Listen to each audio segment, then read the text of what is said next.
You think a body full of scars gets you a seat at the command table? Or are you trying to scare someone with that busted-up face? The voice of a private cut through the densely packed training yard, followed by bursts of laughter. But the woman didn't flinch. Her collar stained with old, dried blood, her shoulder trembling slightly not from fear, but from the biting wind, she said nothing. Because if they knew she once stitched her own wounds in a firefight, once carried a wounded comrade for 19 kilometers through ice and snow with only one good leg, they probably wouldn't be laughing. And yet, the strange part was, she hadn't come here to be recognized. She came back for a reason even more paradoxical than the name they mockingly called her. Before we dive into a story that may keep you from looking away, I have a small favor to ask. If you enjoy stories that inspire and move the soul, please like this video and subscribe to the channel. And don't forget to leave a comment to let me know where are you watching from, and what time is it right now where you live. It always amazes me how the world can come together, just to share a single meaningful moment. The wind swept through Ellsworth's training ground, carrying with it the tang of rusted metal and stale sweat, seeping into the morning breath of every soldier. No one spoke, but everyone felt something was shifting off the familiar axis, something unexpected, a silent, uneasy presence moving closer, and no one wanted to be the first to meet it. She stepped out from behind the equipment storage building, each step unhurried but unwavering. Her combat boots tapped a steady rhythm across the damp, cold concrete, echoing like a heartbeat in the chests of new recruits still hunched against the chill. No one called her name because no one knew it. She hadn't been introduced. There was no announcement from command, no formal welcome. She simply appeared, alone. Her hair was cut close to the nape, not in the neat military style, but the kind of cut made to survive, done without a mirror, with a blade, and time counted in seconds. The collar of her uniform was wrinkled, stained with dried blood. One shoulder was torn, the fabric frayed at the edges as if pulled in a struggle. The skin exposed beneath wasn't sun-kissed, it was bruised, marked, riddled with small cracks yet to heal. Each step she took, eyes followed for a moment, then looked away. No one dared stare too long, not because they feared her, but because they couldn't understand her. Her body bore marks of something this place had never seen, not wounds from drills, not the toll of a tough day of training. These were etched from places none of them had ever set foot in. Echo Battalion hadn't accepted a new recruit in 3 years, not for lack of need but because no one untested could survive in this unit without ruthless selection. And yet, she was transferred in. No explanation, no personal file, no public accolades, just a direct order sent to command, and then she appeared. She looked at no one, showed no need for acceptance, carried no hint of expecting kindness. She stood straight, arms loose at her sides, eyes fixed somewhere distant, as if the training yard were just a stopover. Silence wrapped around her, thick and impenetrable, and those nearby began to feel cold from a place deeper than skin. They didn't know her name, but the scars on her body had already spoken, and they weren't asking to be heard, they were demanding to be understood. It didn't take long. Whispers began to weave through the formation like cold wind slipping through the seams of body armor. People didn't just look, they judged. Their eyes paused at the torn shoulder seam, slid down to the blood-stained collar, and finally settled on the cluster of bruises, dotting her skin like a map of a journey no one wanted to trace. In the military, any mark without a clear explanation becomes a subject of speculation, and this time was no exception. Someone sniffed, another chuckled under their breath. Then came the voice of Sergeant Lance Cargill, loud enough for the entire training ground to hear. "The new girl looks like she got run over by a damn tank. What a mess." It wasn't just a comment, it was a test. A spark thrown out to see who would laugh, who would join in, and who would push back. Several recruits broke into laughter not because it was funny, but because they wanted to belong. They didn't laugh to mock, they laughed out of fear of standing alone. And within that circle of compliance, the woman stood as if nothing had been said. She didn't blink, didn't turn her head, didn't look hurt, nor did she try to appear strong. She simply didn't react. Her eyes stayed fixed ahead, toward the end of the field, where the national flag fluttered against a dull gray sky. No anger, no shame, no indignation. Just absence, a stillness no one in that formation had ever learned how to face. That silence wasn't comforting. It made the laughter shrink, fragment, fade. What wasn't spoken began to spread through the space between the grins, because normally, when insulted, people react. A glare, a comeback, a shift in stance. But not her. Her stillness, that chilling indifference, made them unsure if they were mocking her or exposing something hollow in themselves. Her silence wasn't soft. It was sharp, solid like poured concrete. It pushed the whispers back an inch, made a few gazes retreat.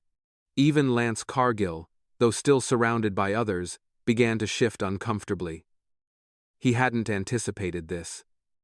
He was used to reactions, forced apologies, flaring tempers, maybe even a defiant glare. But no one had prepared him for silence like hers. A presence that didn't demand engagement, an existence that made words feel cheap. And when the wind picked up, just lightly blowing a stray curl of dust across the field, people began to realize. Some don't need to speak to be heard, they only need to stand. And their very presence is enough to make everyone around them adjust the distance between who they are and who they thought they were. From the second floor of the command building, where fogged-up glass panels reflected the training field below, General Devron Hale stood motionless. His hands were clasped behind his back, shoulders squared, spine still bearing the rigid posture of an officer who had served in 4 combat zones and twice declined retirement, both times by choice. Wind slipped through a slightly opened window, slipping down the collar of his crisply pressed uniform, but he didn't move. His eyes fixed on the open yard, not on the new recruits spacing themselves by order, nor on the sergeant trying to maintain dominance among the restless crowd. No, his gaze fell solely on her, the silent woman standing in the middle of the field, as if wind, cold, and voices could no longer reach her. No one down there knew who she was, but he did. Not because her name remained in a personnel file. He had personally erased that file from the system 8 months ago, after she was discharged. Not because she had once served under his command, but because he had seen her break, and then, somehow, in a way no one could explain, she survived, not whole, but alive. He had seen those eyes before last time inside a field surgery tent, when the doctor quietly whispered that her left leg couldn't be saved. And the young officer had merely nodded, as if that loss had nothing to do with the rest of her, as if sacrificing part of her body was a small price to pay for dragging 2 young soldiers out of the inferno. The way she lay still, without a groan, without request, it wasn't endurance. It was a deliberate surrender to pain, as though punishing herself for surviving. And now, there she was, strong enough to return, brave yet stubborn enough to request assignment to the toughest unit, the one that didn't need anyone, least of all someone like her, yet here she was. Wearing no officer's insignia, claiming no lead, making no proclamation, just a solid figure, silent, bruised, and absolutely still. Hale tightened his clasped hands behind his back, as if to contain something rising in his chest. Maybe it was anger, maybe it was sorrow, but he didn't look away, not for a second. Because he knew, the woman being dismissed down there wasn't a question. She was the answer to things these young soldiers were still too green to grasp. But he wouldn't intervene, not today. Because some truths can only be learned through silence. The laughter reached a piercing pitch, rippling across the training field like a wave of mockery no one dared to stop. Some laughed because they were swept up in it, others nodded silently, but no one spoke out. Because mocking the weak is always easier than understanding someone who hasn't been introduced. And today, the target of that laughter was a silent woman, standing with a posture too steady for anyone to guess what she might be thinking. Until a voice cut through. It wasn't loud, it wasn't sharp, but it sliced through the chaos like a cold blade. Silence. That sound didn't need authority to be heard. It carried the weight of years, the gravel of someone who's seen too much to ever raise his voice for emphasis. The entire training ground froze. The laughter died like flames smothered by stone. Every head turned toward the command balcony, where a tall figure in marine dress uniform stepped out from the shadows. General Devron Hale. His name alone was enough to change the air, but this time, he didn't stay to watch like he usually did. He stepped down. The sound of his heavy leather boots striking the concrete echoed with precision, neither rushed nor slow. Like a countdown to something inevitable, no one moved. No one asked questions. No one understood what was about to happen except him, and the woman his eyes never left. Reaching the center of the field, he stopped. He didn't face the crowd. He didn't look at those who had laughed the loudest. He looked only at Hertha woman, who had stood unmoved since the beginning of the drill, as if every wave broke against stone. His voice, deeper now, rang out with chilling clarity. "You just mocked, Phantom 19. In an instant, the air thickened like something had collapsed silently into the space between them, a name no one expected to hear aloud. A codename once confined to classified reports, restricted bulletins, and closed-door briefings at command. Phantom 19, the one believed lost during Operation Sierra Glacier, only to reappear 72 hours later dragging 2 soldiers thought to be dead. She received no medal, she gave no speech. Her real name was never made public. Only that call sign remained now spoken aloud here for the first time amid the still air, and the wide eyes of dozens of recruits now frozen in confusion, disbelief, and something close to fear. They had laughed. And now, they were beginning to understand what they had laughed at. That name Phantom 19 dropped onto the training ground like a stone cast into a still lake. No one moved. Not a trace of laughter remained. The air turned solid not from the wind, but from something no one could quite name, recognition. Faces began to change, brows furrowed. Eyes shifted from doubt to wariness, then to stunned realization. Because that name wasn't a name-it, was a legend. A memory passed from unit to unit like a midnight tale told during long shifts. A story everyone had heard, but no one truly believed. Phantom 19, the 19th ghost. The soldier who disappeared after an ill-fated assault in the Apache Hills where brutal terrain met cruel weather, and the enemy had no need to hide. It was supposed to be a 2-day recon mission. Until the radio went silent along with the entire team. 7 went in, only 3 came back. But what shook the entire military community wasn't the loss, it was how they survived. She had carried the commander, his spine broken. Dragged another teammate critically bleeding using a makeshift harness fashioned from a backpack strap and a gun sling. She moved through a snowstorm, with no map, no supplies, 3 nights without sleep, all while bleeding, starving, freezing, and injured in both leg and shoulder. Every step tore into her flesh. She left no trace on any map. No one could retrace the path she took. They only knew that 72 hours later, she emerged at the forward outpost gate, her body soaked in blood so thick they couldn't tell what was hers and what was someone else's. The 2 soldiers behind her were still breathing, and when a medic asked her name, she said only, "Don't write my name." So they called her Phantom because no one could explain how she escaped that hell unseen. The number 19? Because she was the only one who survived after the other 18 fell under the flag of a special operations unit. She was the 19th, the last, the one who shouldn't have made it back. And now, with that name spoken aloud by General Hale, Camp Echo suddenly felt too small to contain the surge of emotion rising in the hearts of those who had just mocked her. Because they weren't standing before a new recruit, they were standing before someone once presumed dead who had clawed her way back on her own. Phantom 19 was not a title, it was a collective scar, and proof of a truth they had never understood. Sometimes, survival doesn't come from miracles, it comes from not giving up. Dear listeners, take a deep breath, or grab a drink of water. The story only gets more powerful from here. Comment. 1. If this story has moved you, let us know you're still with us. They had heard the name, they had heard the legend, they had seen her. But it was at this moment when everything came together that people began to realize they weren't standing before an ordinary person. No longer just rumors, no longer fragmented stories, not a list of commendations, not in a ceremony of honor with military bands and gleaming medals. She stood there, alone, without insignia, without rank, without explanation, only the wind and the dust clinging to her uniform, as if time had turned this woman to stone long ago. And while everyone tried to find a reaction to Kling Toa, fleeting glance, a forced smile, an introduction, she did nothing.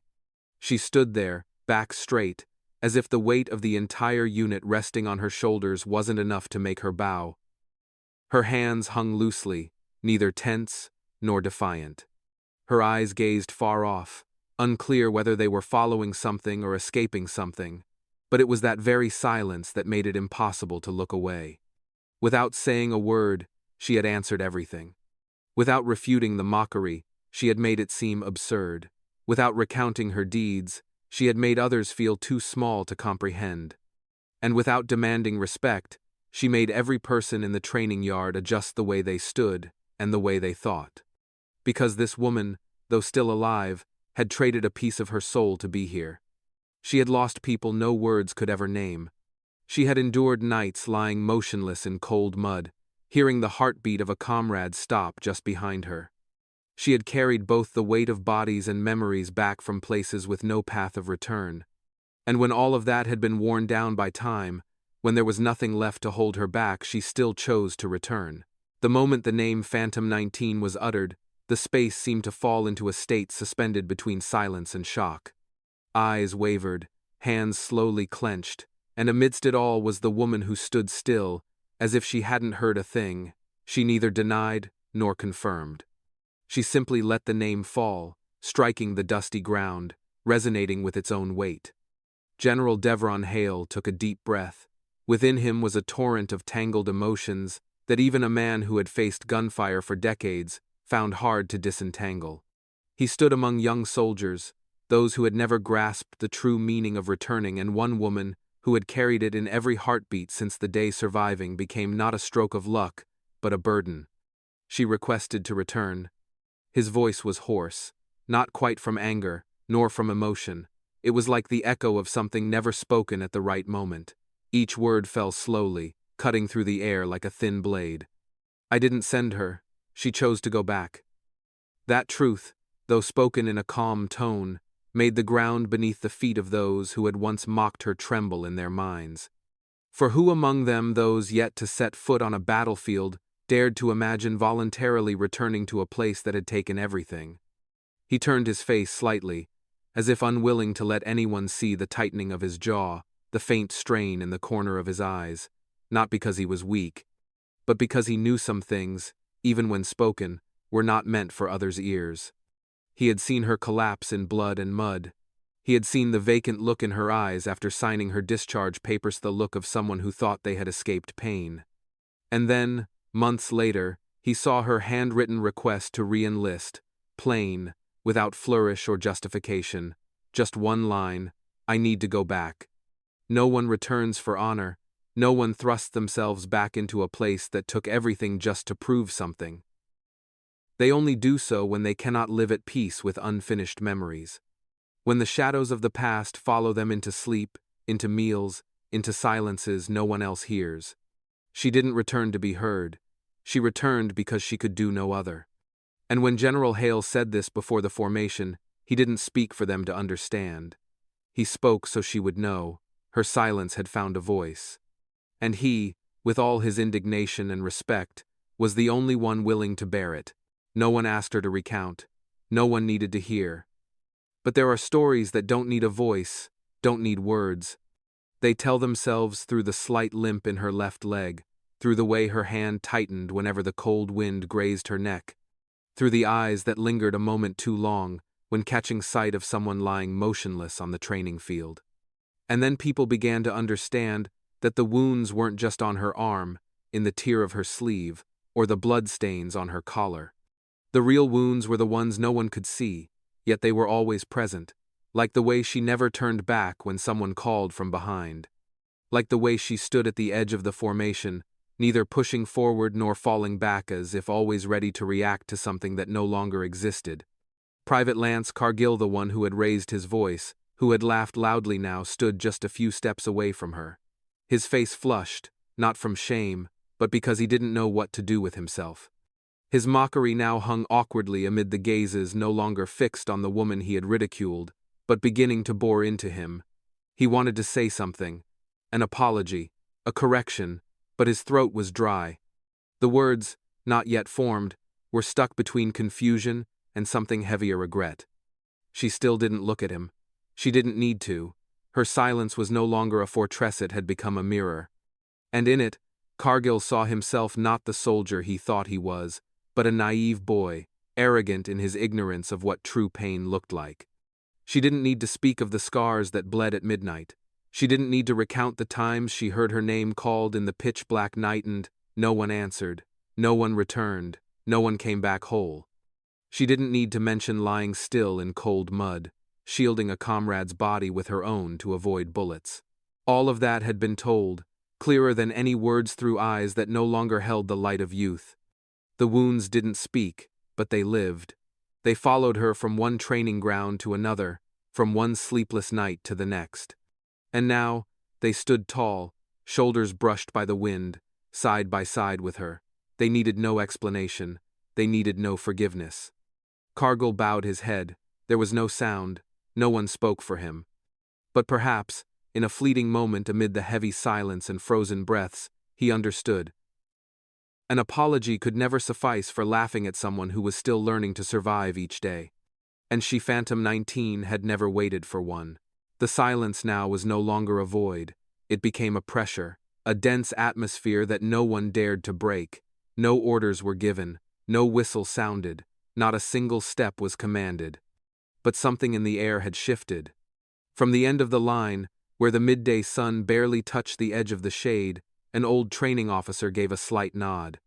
It wasn't a grand gesture, not enough to draw attention unless one was watching closely, but those around him felt it, and then he stood at attention. That stance wasn't prompted by an order. It wasn't part of protocol. It wasn't directed at the commander, nor was it for the flag. It was for her. The woman standing there, quietly amid the crowd, needing no one's validation yet undeniably seen. A second person, then a third, stood at attention. No one told them to. Like a current starting from the quietest place, it spread slowly through straightening backs, through shoulders once dismissive now weighed down. No one looked at each other. They didn't need to. Each knew this moment wasn't for show, but for acknowledgement. No one said, "I'm sorry." But every lowered gaze, every hand clenched tightly behind a back, was a step back from the ego that had once stood too close to the line of arrogance. And in that retreat, something moved forward slowly, silently, but undeniable: respect. Lance Cargill, still standing closest, didn't dare turn his head. He didn't know what to do with his hands, his gaze, or the heartbeat that skipped after each of General Hale's words. He had once thought standing at attention was a formality. Now, for the first time, he understood it could be an apology no one had the right to demand, but the one who deserved it never asked for. She still didn't look at anyone. She didn't react. Her expression didn't change. But her silence now took on a different form. It was no longer guarded or distant. It was a heart-rending understanding that people don't change through advice, but through the quiet touch of truth. And today, that truth didn't come from the commander's mouth. It came from the one who had once been seen as not belonging. Phantom 19 didn't demand respect, but by existing, she forced others to reconsider themselves.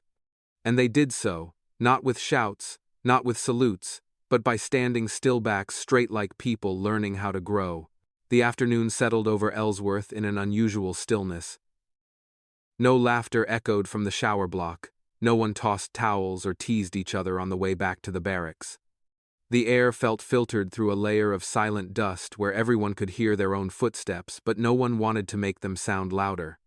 The mess hall remained open as usual. Rows of fluorescent lights hung overhead, casting beams onto the long steel tables, reflecting off stainless steel trays and frigid aluminum spoons. The clinking of knives and forks still rang out, steady like the heartbeat of a living body, but no one made small talk. No one laughed too loudly. No stray jokes passed between trips to the food line. At the farthest corner, at a 6-seat table, she sat as always, alone. No one near, no one crowding. Her tray held 2 slices of dry grilled meat and a small portion of cold green beans. She ate slowly, unhurried, without looking around or bowing her head. Each lift of the spoon was done with a steady rhythm, as if it were the only way to keep her body moving, to keep the part of her that was slowly hardening in the silence from breaking apart. And then, from the other end of the room, a recruit stood up.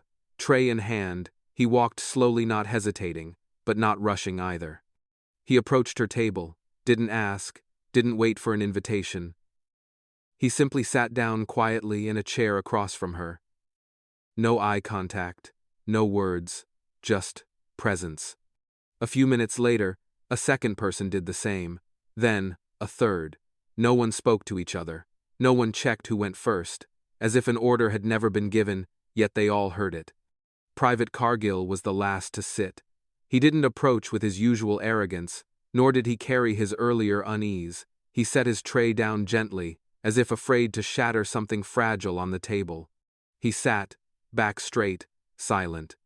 No apologies were spoken, none were needed. No one said, "We understand." But their presence was the answer she hadn't asked for. And Shetha, one who had returned from where everyone else gave up, continued eating, slowly, without changing her pace. But for the first time, the warmth from the bodies nearby seeped across the table. No one touched her past. No one asked about the mission, the nickname, or what she had done. They just sat beside her, quietly, as if to say, "We have seen." And sometimes, recognition doesn't come through words. It comes through presence at the right moment. The meal continued, but in an entirely new rhythm. No more whispers, no more stolen glances. Only the quiet clink of spoons against trays, the steady rhythm of breathing, and thoughts no one dared to name. The atmosphere around that small table seemed to separate itself from the rest of the barracks, a space where silence was no longer isolation, but connection. She still ate with her head bowed, slowly as before, as if the people around her didn't alter her rhythm, but something small, something subtle, had changed. Her shoulders were no longer as tense as they had been before. Her breathing was no longer hurried, as if calculating an escape route. She didn't look up, but she didn't close herself off either. Their presence was acknowledged by the simple fact that she stayed and didn't leave. A moment later, near the end of the meal, a soft voice rose from her right. It wasn't loud, wasn't sharp, but gentle, like a whisper sent into the space between 2 breaths. "Why do you have that nickname?" The question came from a young private, slight in build, his eyes still carrying a trace of innocence. He asked as if he could no longer bear the silence, yet wasn't sure he had the right to break it. The question wasn't born of curiosity, nor was it a search for truth. It was a way of saying, "I want to understand." She lifted her head for the first time during the meal. Her eyes weren't red, weren't wet, didn't hold the sparkling light often seen in touching stories. They were simply deep and real. That gaze held no resentment, no contempt, no plea for sympathy. It held only the one thing left after the battlefield: truth. "Because 18 comrades fell in that battle," she said, her voice steady like footsteps in the fog. "I was the 19th, I carry their names, the names of them all." No one asked further, no one spoke. The answer needed no elaboration, it was enough. Because sometimes, a name isn't for distinction, it's for remembrance. Not for glory, but to never forget. Phantom 19 was no longer just a nickname, it was a collective grave buried in the heart of a survivor. A vow never spoken aloud, a pain that had moved beyond mourning to become responsibility. And that night, none of them saw her as a stranger anymore, nor as a legend. She was simply living proof of what training couldn't teach, manuals couldn't write, and courage couldn't imitate. Phantom 19. One person, 18 memories, a name and a reason for all those still alive to learn how to stand tall. Some return from war with medals, and some return only with tattered fragments of memory and a name they never chose. But it is the silent ones, the ones who carry unnamed pain, who teach us the greatest lesson, that courage isn't something celebrated on a stage, but something held steadfast in the dark. Phantom 19 didn't return to be respected. She returned to remind us that survival always comes with responsibility. And sometimes, the most precious thing you can offer someone isn't praise, but the act of listening. If this story touched your heart, leave a comment, share your thoughts, or simply mention someone you know who has quietly sacrificed. Don't forget to press like and subscribe to not miss stories that reach the deepest parts of the human heart. Thank you for staying until the final moment. We cherish every second of your time.